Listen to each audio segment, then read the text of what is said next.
Hello everyone, welcome to iDare presents Breakfree. I'm Vama and I will be the host today. We have with us Mohona Bhattacharya. She is our legal expert at iDare and this is the Breakfree series. It's a safe space for you to unlearn and overcome patterns, habits or relationships that don't serve you well or harm your well-being. So welcome Mohona. Thank you, Vama. I want to start off by talking a little bit about how iDare came about. So when Nirbhaya had happened in I think 2014, something in me really changed, and there was nothing felt the same anymore. And I was in high school at the time, and I decided that I don't want to study anymore. I want to drop out, and I want to do something about sexual abuse and rape, because in my head it was like, I'm a feminist, but I didn't even know the intensity of sexual abuse and what it entailed at that point. So I was like, I'm going to just educate myself and I'm going to do something about it. So after my high school, I was like, I'm not going to college. I basically spent a year learning about sexual abuse, about rape, talking to experts, talking to different lawyers, talking to judges, people in the field, NGO workers and social workers. And I made up a module called DARE, which basically would teach students about sexual abuse, what it looks like, what are your laws and rights, how it can be in different places. The way we see sexual abuse is not the only way it can happen, and also a couple of self-defense tactics. And we basically went around training different school children about it. And over the time of that to now, we've trained about 9 lakh students, and all the bottlenecks that we saw during our workshops, whether it was children coming to us and talking about the abuse they've faced, or talking about something that they've seen in their own homes, all the bottlenecks led us to make iDare what it is today. Our biggest mission at iDare is to build a world which is healthier and safer and eventually abuse free. So this podcast is extremely special because we will be talking about something so sensitive, but something that we really, really need to address as an entire society, which is abuse, and have those open conversations that will lead to more safer places in the world. I want to start off by asking you a little bit about your background. How did you start working in this field, and before you came to iDare, what was your journey like? I mean, iDare is at this point our collective dream to eventually have a world which is abuse free. Is sounding a little too far-fetched at this moment, but at least as safe as possible. Yeah. All right. So yeah, my journey, I have been very fortunate to be born in a family where I did not have to face or see the absolutely overt signs of abuse. All right.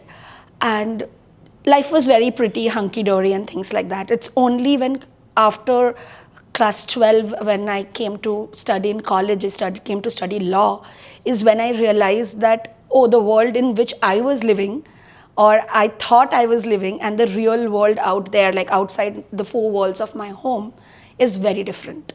Gender discrimination, imbalance of power, feeling an absolute lack of agency, or people just telling me, you're a girl, why will you want to do that? And I was very surprised when it was my dad who was like almost hero worshipping, right? Dad.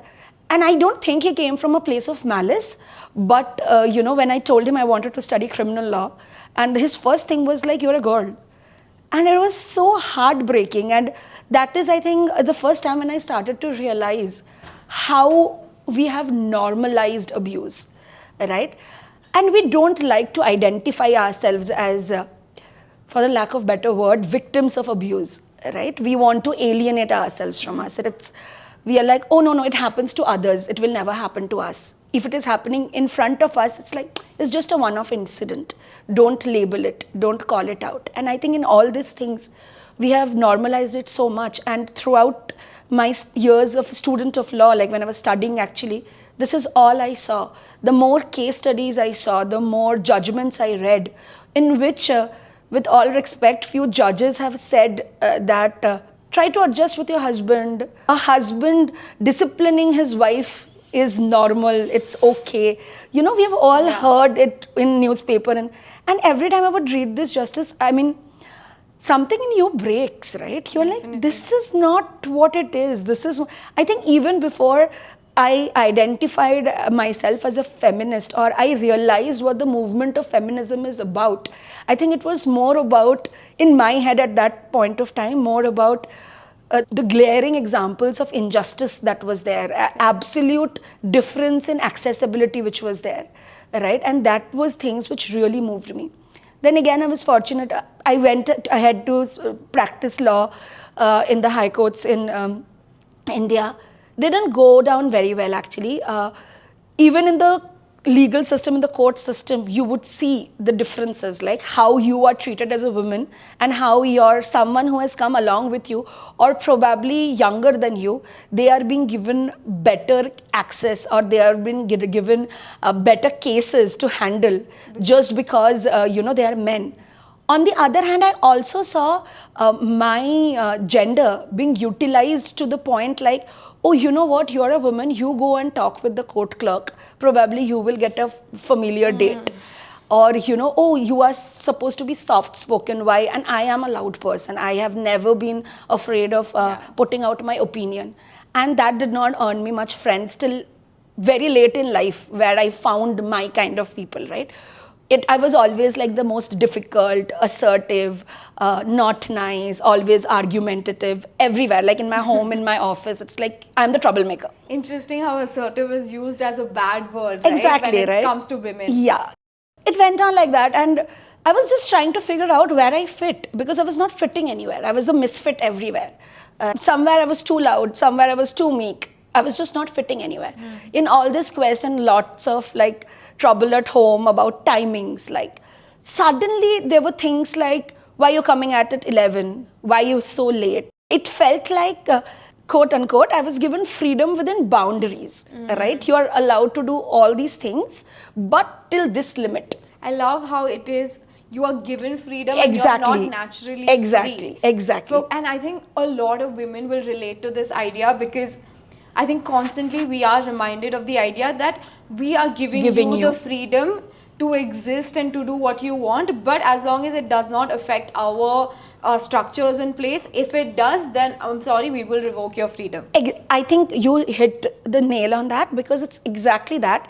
It's having control over women, right? Or any women and children, like by men. I'm sorry, I mean, it's not like a men bashing, but that is what statistics and ye will show us, right? So it's like knowing like I'm giving you the privilege always has the undertone of it can be taken back. Correct. Coming to that is a form of abuse from what I understand. Of course. And I want to know from you, what are the different forms of abuse? There are so many schools of thought in this. So we can start with the most obvious ones, which is recognizable, which is physical violence, where, if I have to talk in legal term, it will be like act, omission or commission, right? Okay. That is what. So it's not necessarily me hitting you. If I know, if you go ahead in this year, it will definitely result in your hurt, you getting hurt physically.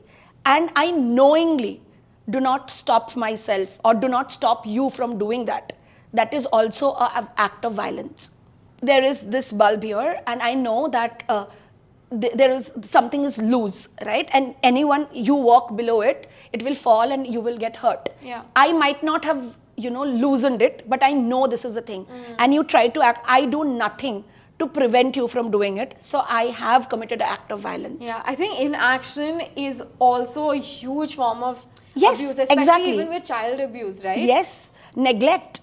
Yeah. Not only in child abuse, most often women do not have the agency to make decisions in their own houses, right? And in that point, when a woman is dependent on another male member to make decisions for them, and those decisions are not made in their favor, these are all forms of violence. Oh, okay. Right? So, but again, coming back to physical violence is there, where, there is a physical act, omission or commission, which has put a woman in harm's way. That is obviously a form of physical violence. Then we have sexual violence. Now, sexual violence is again a very big line, we talk about rape, of course, which is there, sodomy, which is there. Sodomy is forcing a woman to have anal sex. Okay. Right? That is sodomy, which is actually a ground for divorce for women under Indian law. But then there are more covert forms of sexual abuse, right? Letting a woman not use any kind of sexual preventive measures, like sleeving of a condom is is a form of sexual abuse. Refusing to use a condom is a form of sexual abuse. Making a woman believe that you are using condom when you are not is a form of sexual abuse. Spiking her drink is a form of sexual abuse. I've heard also like promising something and then, for example, like I promise to marry you, and but knowing very well that I will not marry you. Yeah, see, the law is actually very varied in this because it is so circumstantial, and I think as activists of championing women's law or right-based advocates, we should not be promoting this. Of course, there is a law to the point where it is said that if you have sexual intercourse with a woman with the promise of marriage, knowing fully well that you are not or will be not in the capacity of fulfilling that promise, does amount to rape, but it is very heavily circumstantial. Got it. Right? Because you don't know, like at this moment, like take any normal relationship. You go willingly with mutual agreement, consensually, you go into a physical relationship, and tomorrow, like many couples do, you break up. It doesn't mean at that moment of time you did not want to fulfill the intent, right? So it's a double-edged sword. But yes, where it works beautifully is if a man who is already married and did not disclose to you he was married and has sex with you, please go ahead and like use this section, and this is applicable to you. But in normal relationships which we have, it's a double-edged sword. You have to be objective about it, right? But coming back to sexual abuse, right? So all these forms which we discussed about, even more slighter forms of not respecting your right to refuse sex or using sex as a punishment. There are both having sex or refraining from sex are used as punishment to gain more control. Because, I mean, Vama, we have discussed about this before, right? The basis of abuse lies in a power imbalance in a relationship. It is someone feeling that I want to exert control over you, right? And they will take all measures necessary to exert that control. If they feel that, oh, hitting this person is going to solve that problem where I can always make that person live in the fear of being hit again, that will work. It's like, oh, she wants to be emotionally close to me. If I cookie crumb her, it will be easier for me to gain control over her. Then that is what they will do. So it's about that individual. It is about the abuser. There is, actually, I would like to take this opportunity to tell, we very often think that abuser as well as victims of abuse fit a certain box, that they will look like this or they will belong to this place, there will be obvious signs. I'm sorry, it will never be that. I always like use this example in all my trainings also. Abusers abuse because they feel that there is not going to be any consequence. It is the lack of consequence that gives them power. They know that what will she do? They don't only hit you, they don't only rape you, they don't only gaslight you, they try to reduce your individuality to such a small point, like just a dot, where you feel nothing, you feel no power, you feel isolated, you feel shame. And the biggest thing that you do at that point is self-blame. Like, I did something to deserve this. I did something, because they will make you feel that it was your fault, you deserve this. And that is a form of emotional abuse. That is a form of abuse in everything. That is like the base of it, right? I want to talk a little bit more about the whole gambit of abuse, right? So we spoke about physical, we spoke about sexual. There is emotional or psychological abuse, which is the most prevalent. It's called the quiet death, actually, in the field of abuse, or among people who work on abuse, it's called the quiet death. Right? So there is emotional or psychological abuse. There is, of course, financial abuse, and then there is verbal abuse. These are like the major kinds of abuse. Neglect is also a form of abuse which falls under, it can be covered by many aspects, like it falls under all different forms where a person is neglected in many ways, right? So these are all. So we wanted to talk in depth about emotional abuse, right? I want to like give an example of a movie, like Bollywood movies which we are like glorified and everything. I mean, we can pick any movie that there ever existed. Let's talk about maybe English Winglish. Okay. You have seen that movie? Have you seen that movie? Yeah, I have. So there is multiple scenes in the movie, but let's just take one scene where Sridevi, she is a homemaker, she's a housewife. She's not good at speaking English. And how she's constantly belittled by her husband and her children in front of others, in front of school, make to feel that she, even though she is toiling herself away to provide to them, but just because she cannot speak good English, she is constantly made to feel that you are nothing. And to a point where she feels that, of course, I am embarrassing them. I don't know to speak English. I am the cause of embarrassment to my children. My husband can't take me to parties because I am not speaking English well. This is a form of emotional and psychological abuse, where your existence, the dignity that if I have to like just talk about the law in the most generic way, right? Forget about Domestic Violence Act, forget about every law that exists. But the base of all law that we have all had is actually Constitution. From the Constitution, all the laws, emerge.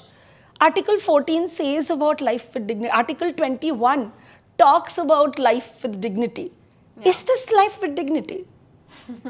Should we be allowed then, like it's a bigger, legal question, should we then be allowed when our dignity is taken by my family, the places where I'm supposed to feel more safe, actually go and file a writ petition saying that this family as an institution is constantly taking away my life to live with dignity.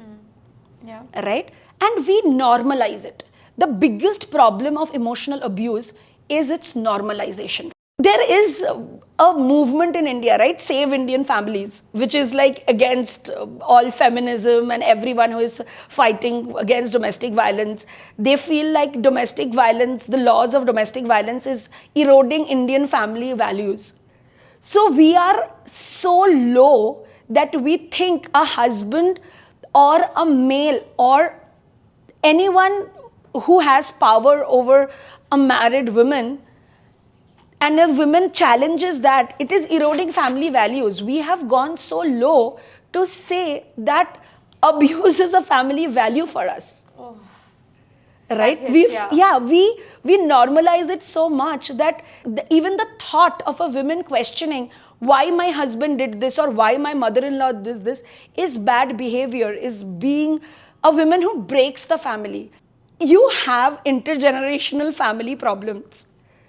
And you think marrying like a 30-year-old or below younger woman is going to solve that problem. You need family therapy, not wife. So that is not going to solve it. I mean, you are looking for the solution at a wrong place to begin with. You take any politician, okay, from across, any politician who is popular, female politician, and any politician who is in power, let me just in that area, the politician who is in power, make them wear any kind of clothes you want, absolutely dark road, make them walk. Nothing will happen because they know there is a fear of retaliation. And the same road, maybe there is a woman who is fully clad in clothes, they will be catcalling. They'll know that they will get into trouble versus with this, they won't. I mean, the whole argument of like, it is about the clothes, what were you wearing? Of course not. That is absolutely exactly like, rubbish, because someone in a burqa also can be catcalled, a 5-year-old child also can be raped. Like, there is no such... There is only one thing which leads to rape or sexual abuse, that is the abuser. There is nothing else. Absolutely nothing else. Yeah. There is no other trigger, there is no other point, nothing else. It's just the abuser. And again, that abuser feeling powerful around certain women, around certain section. When we talk about grooming, we say groomers have this ability to spot a child who they can approach. In a class full of people, they can identify that one child who is going to be, they will be able to approach. Easy victim of grooming. Yes, yeah. they know that, I can approach and I have the space there. And that is the same thing with abuse, right? A man who is abusive is saying that, oh, I love you and that is why I hit you. Forget about the women loving him back and having the ability to hit him back. He should love his mom also. Has he ever hit his mom? He hasn't, right? Not that I'm justifying that the mom should be hit, but I'm just trying to say that, that is the way. It is a choice. It's a choice you make every day, right? And Javed Akhtar actually has, I was lucky enough, fortunate enough to see one shoot of Javed Akhtar in which he says that how he finds the statement, "Maa ki izzat karo," the most problematic statement, because "Maa ki izzat karo," respect your mother, means who you shouldn't respect. The moment you are telling respect mother, that means you're automatically putting a section that mother should be respected, or people who are like mother should be respected. But there is this other gambit of women who do not deserve, does not deserve to be respected, but because they do not fit into your ideology or definition of a respectable woman. Right? So how problematic is that? And we know this, that we put women in a pedestal so that they feel shame to ask their basic rights. Like, you are compared to goddesses so that you feel sad or you feel little to ask about your basic rights. It's like, I am being worshipped and here I am talking about why should I sacrifice my roti. You feel that guilt. Right. We have celebrated and so much, correct word is not glorified. We have glorified sacrifices of women so much that now it has become an acceptable standard. If you fall short of it, then you deserve abuse. 75% of women in India face violence because they have not taken permission from their male protectors, or what they call as protectors, male providers. It can be father, it can be brother, it can be husband, it can be partner. But 75% of women, the most common form of violence they face is because they have failed to take permission for doing the most basic things. Going out, buying something, or calling someone without permission. That is the most common form of violence. 75%. Yet 58%, in 2012 there was a survey done, 58% of women feel that violence is justified, it's a form of love. I'm not even talking about men, 58% of women feel this. Yeah, but I would like to come to that where a lot of feeling that it is justified, that this violence that happened on me is justified, is also conditioning and a little bit of emotional abuse also, in the way that, of course, I have been made to believe, like my self-confidence has been put so low, I've been isolated so much from my support systems, that now I have no choice, one, to stay in that relationship. So see, if I can't leave this relationship, I have to find a way to accept that this is my reality. So I will have to justify it for myself in my head. One, that. Two, it is always like, my coffee was not good, you made a mistake, and that is why I am hitting you. That is why I'm verbally abusing you. That is why I am telling you that you can't see your child today. Then you're like questioning yourself. Yeah, I mean, that is what abusers do. Like we were discussing, right? They make you reduce yourself to the point where you feel that the best thing that is happening to you is the abuse, and it's a form of love. I want to definitely understand from you why there is that taboo about not just domestic violence but abuse. Like, one, why don't people recognize it? And two, why don't people openly talk about it? Because I think while it is very important to talk about, there is a barrier there, and I think understanding that barrier might help people talk about it. There are so many things in it, but let's just address it like from the top, right? Yeah. First is recognition of abuse. You can talk about it, you can ask for help, or you can prevent only when you have recognized. The first step of anything, like, even if you have to change the decoration of this place where you have to recognize where the flaws are. Then only you will be able to correct it, right? So if you're failing to recognize where it is, and recognition is where the major difficulty lies, because it has been systematically normalized. I want to just say that we all say like, this feels like home, or when we are looking for partners, we are like, oh, this is home. But if your home was toxic to begin with, You are looking for toxicity because that is what you're familiar with. That gives you a weird sense of comfort. If I can share a personal anecdote, in my current partner who I'm married to, once we started, I found it very unsettling that he will never ask me why am I late. He is not asking me who I am hanging out with. And I thought these to be red flags. I thought that this guy does not care about me. He does not care when I'm coming back home, who I am hanging out with. Why is he not possessive about me? That was my reading out of it, because I was so used to always being questioned, who are you going with? When are you going to come back home? Oh, don't stay out so late, I miss you. And I was like, this guy is not doing anything. He is not the right guy. It's very interesting. Like, I think in therapy also we learn this, right? Where the love you see at home is the love that is known to you, and the way that you termed as love. Like, as a kid, if you were told that this possessiveness is the form that we show love, Yes. then you will look for that in a partner. But it's very important to unlearn that. It is possible and important to unlearn that and build healthier ideas of love in your own head. Exactly. We were taught so many things as children. 80% of the things we left. We never lie, don't drink, so many things. We are not, many of us are not, many are, but many of us are not holding up to that, the system or that psychology in which our parents brought us up. But we choose to hang on to few things. And we try to justify our behavior by hanging on to those things. And also, can I just slide in over here and say, was it only me? I know it's not only me. So many of us girls, if we were asking for permission, anything at home, didn't we hear "Shadi ke baad karna"? Oh my Right? God. So that means Trip pe jana hai to "Shadi ke baad jana." Apne husband ke saath Apne ja. husband. So over there also there is this entire understanding, like, if your husband allows, you can do. We are keeping you safe for your husband.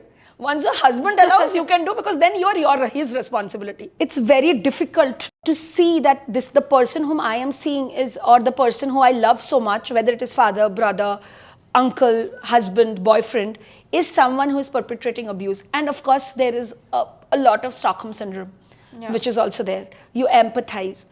And then the biggest thing that comes is the cycle of abuse, the way it goes itself is a restriction in a way of recognizing abuse. I think anyone who is hearing this podcast can actually apply this thing in their life and recognize themselves, are they in a cycle of abuse, right? Because how it starts, there will be an act of violence. Then it will go to the point where the person is regretful, remorseful. Of the abuser is remorseful.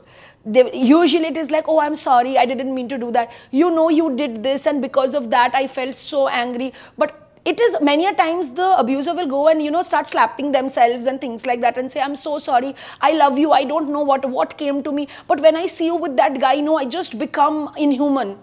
Believe me, I love you. And that will come, right? Next is like more thing about, again, try to make you feel in love. I'm sorry, love me now. See, I made food for you. See, the promise, the pursuit of promise is there.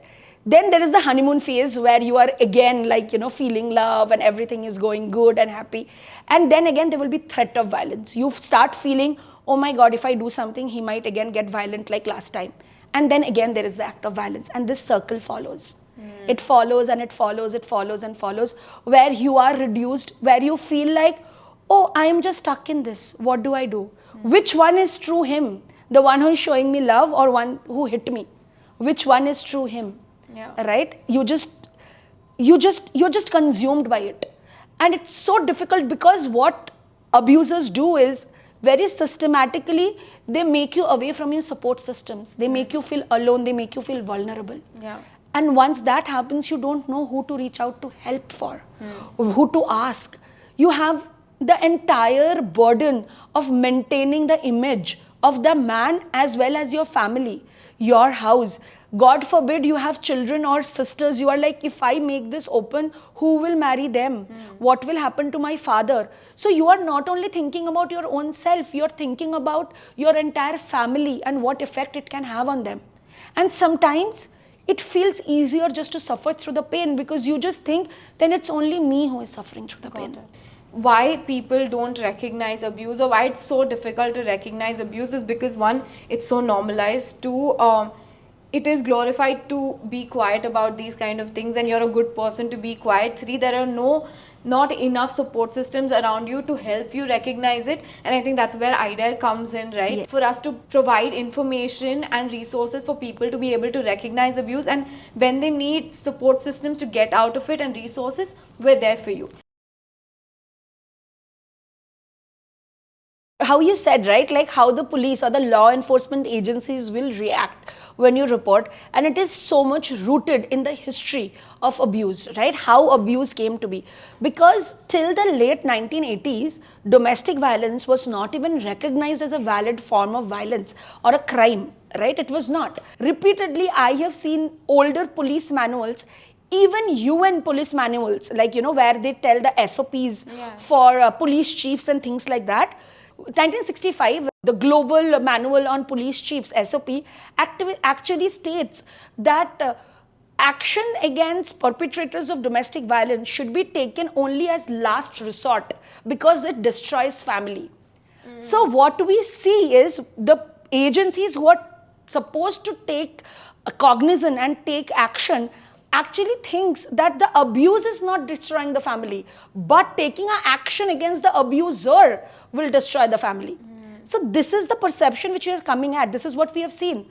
So it makes it difficult for me also to report because I don't know what the police is going to tell. It was only in 2005 where Domestic Violence Act was codified in India, where we have come across not only, like, you know, physical, emotional, financial, and all this form, sexual, all these forms of abuse, but also dowry related abuse, also outside the purview of domestic relationships abuse. And after Nirbhaya case in 2013, we went through another amendment in our criminal laws, and then, you know, stalking, voyeurism, and all these things were added to the penal code, and hence now the law is there. Now, obviously, still it is thought as like a domestic abuse matter is between families. And we know this, the most perpetrators of abuse are known to victim. Yeah. Mostly it is someone whom you know. The chances of reporting from an unknown abuser is way higher than it is from a known abuser. Known abuser, right? If it is a known abuser, we were just talking about it. There are so many things why you don't report. Now, in case you want to report when you have gone to abuse, another thing which I think I have seen most of my clients suffering from is you want the abuse to stop, but you don't want your husband to go to jail. Right? And there are many reasons for this. One reason, and the most common reason most often, is the lack of financial support. You can't go back to your family because of what? Social structure, you have unmarried sister at home, your family is not financially able enough to go back. Actually, we see in cycles of abuse, a woman who comes from a more financially secure family where she sees her, where the husband and the in-laws know that the woman is well supported by her family, the chances of abuse go down. Right? The moment they see that, oh, the family is not financially that stable, or they are just happy that the girl is married and no matter what they want the girl to stay married, the chances of abuse goes higher because they know, again, there is no fear of consequence. Yeah, and she doesn't have anyone to fall back on, anywhere to go. And then you just stop there. What will I do? What can I do? What can I do? Also, I think one thing which I always want to tell people, Protection of Women from Domestic Violence Act 2005, which is the major law that we are debating and discussing today, is not a criminal law. It's a civil law. No one is going to be put to jail for,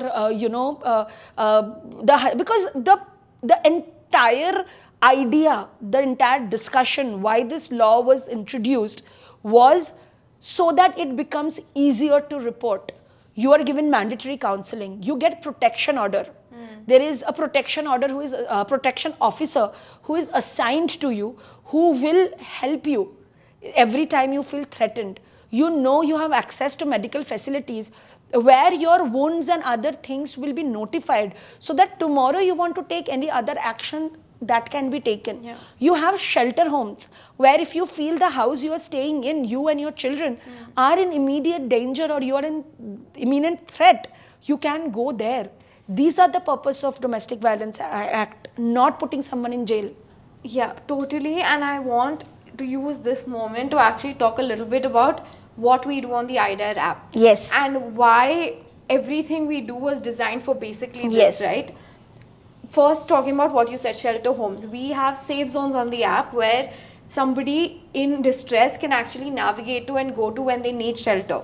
But two, I think one most important thing we do is like you said, most of the people who are abused by someone they already know. So in that moment, they don't need panic button solutions. They don't need something like that Crisis management. They need support. They need someone to tell them that what's happening to you is not okay, and we're here to support And you. it's not through your it. fault. It's not your fault, yeah. And we're here to support you through it, right? And I think that's where our support comes in so beautifully. Not only will we and our content will help you recognize the abuse you're going through, but we'll also help you support you through the entire journey, whether that is speaking to your partner about how to speak to your partner about the abuse you're facing, or to whoever about the abuse you're facing.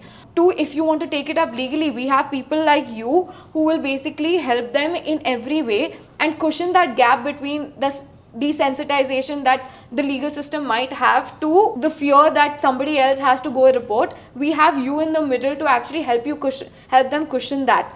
And even if you don't want to report, there are so many other things Yes. you can do with a legal help, right? Knowing your rights is so important. And I want to come to talk about that.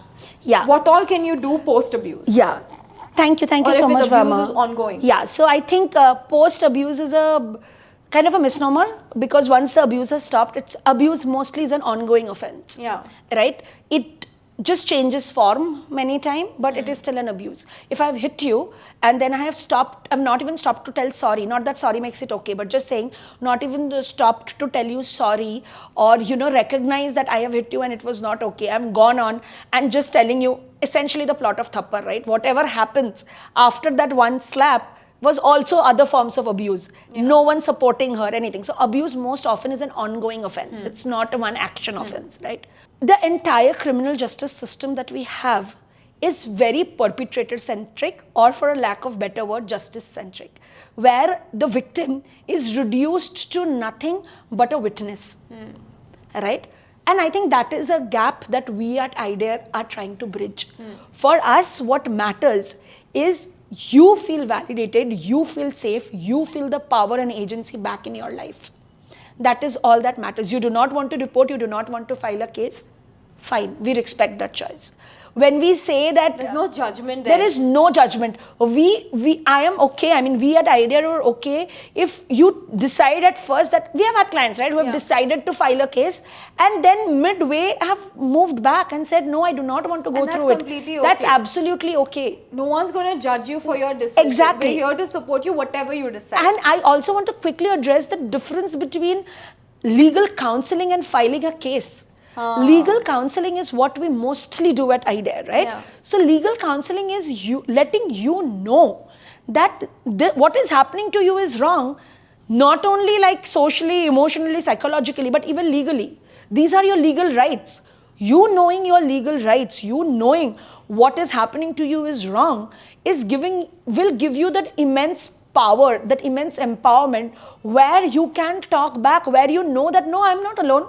I don't need to go through this. There are other things that I can do. That gives you power in way. Like in very casual conversations, we say knowledge is power. Over here, knowledge is power. You finding that once that power in you or that courage in you just to say, right, I can complain about you. Right, what you're doing is I can go and complain about you in that.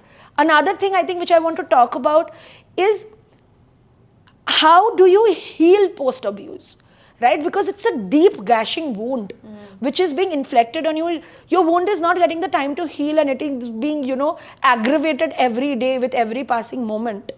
And just covering it up is not going to heal it. You have to take active steps towards healing it, right? Yeah. Towards making sure it does not become septic.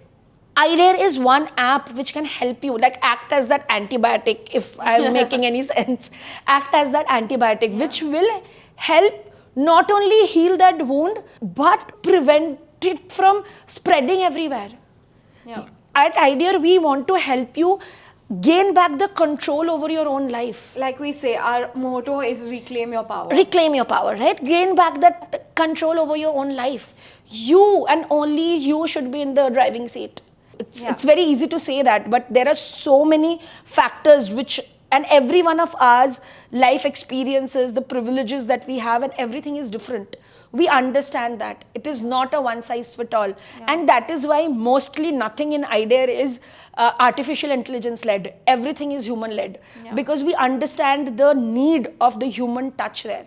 And most of us who work at iDare, who are here to help people who come to us, resonates with you. We have gone through, either through personal experience or through work experience, of cases like this. And you are just not another client to us. It's just not a tick we fill. We invest ourselves in your client. Definitely, yeah. Our justice is getting you justice, and the justice way you see it, not how the criminal justice system see it. It is not about putting that abuser in jail or seeing them punished, or you getting monetary compensation. The way you see justice. If your justice is, I just want to be away from this man, that is your justice. And we will help you get there. We will help you get there. Your justice is, I just want to get over this trauma of going this. We will get you that. Yeah. No, I think while we speak about iDare, it's also important to recognize there's enough and more people in the world who are also doing amazing work. Of course. This, right? So a huge part of abuse is also feeling that I'm alone in this journey and there's nobody to help me, so I can never get out of it. And I think us and a lot of people here are there for their support, and there is hope. Of course there is hope. I mean, I'm an eternal optimist. I genuinely believe there is hope. The fact that we are having these conversations, the fact like movies which directly glorify violence receives backlash. Yeah. Even if they are box office successes, but they receive backlash. Yeah. That itself proves that there is, support, there is hope. But I think, in Harry Potter, they say, when you see the darkest hour, at the darkest hour, all you have to do is to remember to switch on the light. And I think that is what it is.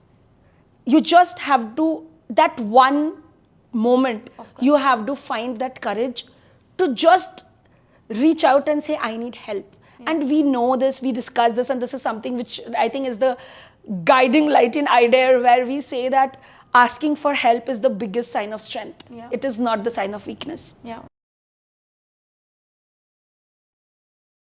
In a basic one sentence, when do you know that you might be going through abuse? If you feel lack of agency at any time in your life, financially, sexually, emotionally, psychologically, anywhere you feel you are not in control of that aspect of your life, but someone else is, most often than not, it is a sign of abuse. What do you do about it? You come and talk. You start, the first thing is you talk about it. You recognize it, you talk about it. It may be with your sister, it may be your own support system. If you're willing to go a step ahead, apps like iDare, organizations who are working around this are there. Yeah. Do that. Third step, what is the step you're going to take about it, right? I think the most important thing about post-abuse care is, again, recognition. Recognize that what I have been through is traumatic. And now I need to heal from that. Now I need to heal from that. Give yourself that time. There is no magic wand. I would like to say that, even talking to us or putting that person in jail or getting it's going to heal, it's not. It is going to be there. And know that nothing, no matter what anyone says, maybe tomorrow I say in a session, but nothing you have done made you deserve this. Yeah. Nothing, no matter what they say. What you wore, what you said, what you ate, nothing. Yeah. There is nothing which leads to abuse apart from the abuser. Yeah. There is no other trigger, there is nothing else. Just knowing that and believing that itself, I think, is very powerful.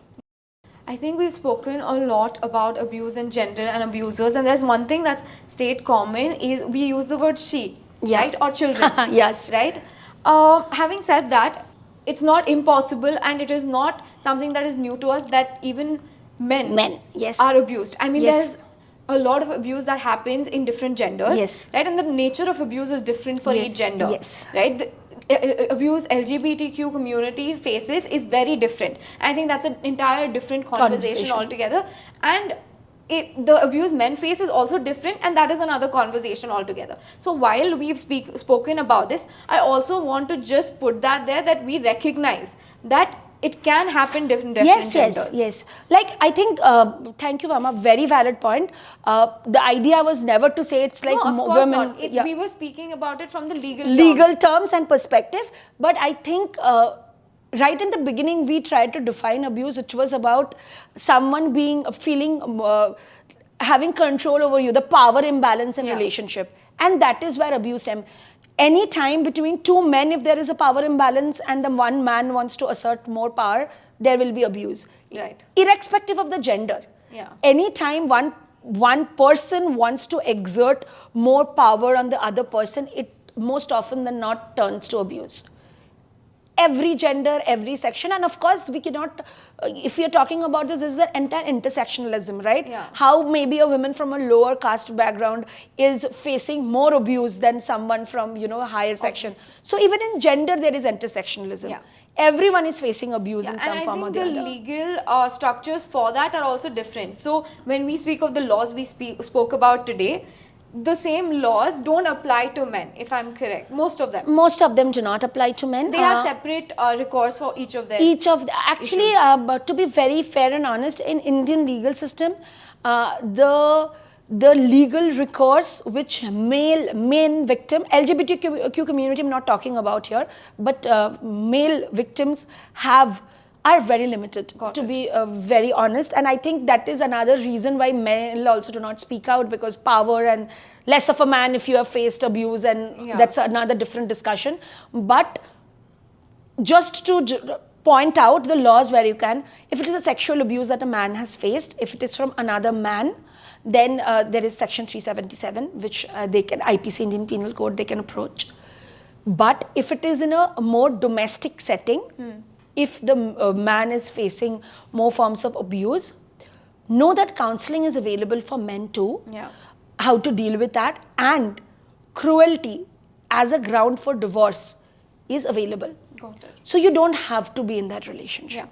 You can get out, and all the forms that is available for women is the same things which is available to a man under divorce law to face. If you are facing elder abuse as a man, those has specific laws. But yes, stalking and emotional abuse like this. So how we have Domestic Violence Act, which protects women. Unfortunately, we do not have men. It's mostly because there is a lack of data. So once men come out in numbers to actually report this and talk about this more openly, legislation will be formed around it. We've spoken a lot about different forms of abuse, what you can do if you are in that situation, how to recognize it, how it differs with gender. And I think what we do at iDare for abuse is extremely important. And for anybody who's watching this, if anything of this is resonating with you and you feel like you need help, do reach out. We also have a lot of resources for you on the app, so you should check it out if you feel the need to, or if you know someone who feels the need to. And coming towards the end of the podcast, this is something we ask all our guests. What is your iDare moment? Which is the moment where you actually took that courage. We spoke about courage, right? Where that was one moment of courage you had. What was your iDare moment?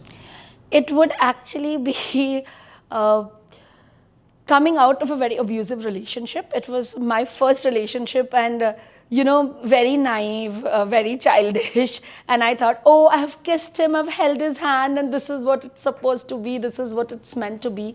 But he was very abusive, and I did let him perpetrate that abuse. Like, don't talk to this guy. To the point where even I was stopped from talking to my dad because he didn't want me to hug my dad. And to the point of that.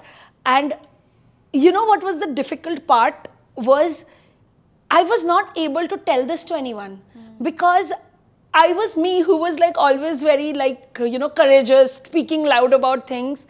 I felt that no one will believe me if I tell this, and they will belittle me. How are you going through this? You're always speaking for us, right? So, and it went on for some time, and I think one day he insulted my dad and he said something about my dad. I think suddenly at that moment, I just felt no matter what, I'm not going to be in this. And I just walked out. And he had like numerous times that his biggest way of threatening me was telling me that I'm going to leave you. And I don't know why I would just shamble and I would be like, no, no, no, please don't leave me. I am sorry. Right? It was just like, I just felt this is my first relationship and it should work. I really love him and things like that. And I would be like, no, no, no, please don't leave me. I'm sorry. And at that moment, I just felt, you know, every day you have told you will leave me. Today I am leaving you. I am leaving you. And I just walked out. Yeah. It was, and I can't tell you how good it felt. I actually felt that I would be broken, heartbroken and crying if ever this relationship ends. But the moment I ended it and I walked out, I was so, I felt free. I felt like, yes, thank God it's over. That was like my first feeling. And it did take me a lot of courage at that moment because I was very scared. Like there were like extreme forms of abuse there. So yeah, I think I felt a lot of happiness, and it took me a lot of courage to stand up to it and say.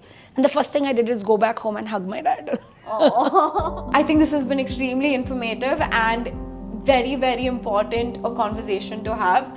And I think this is why we started doing what we started doing. And I'm so glad we're getting to do it in a platform where we're reaching so many people. Like I said before, if you are someone who is facing any form of abuse or you think you might be, please reach out to us. We are here for you.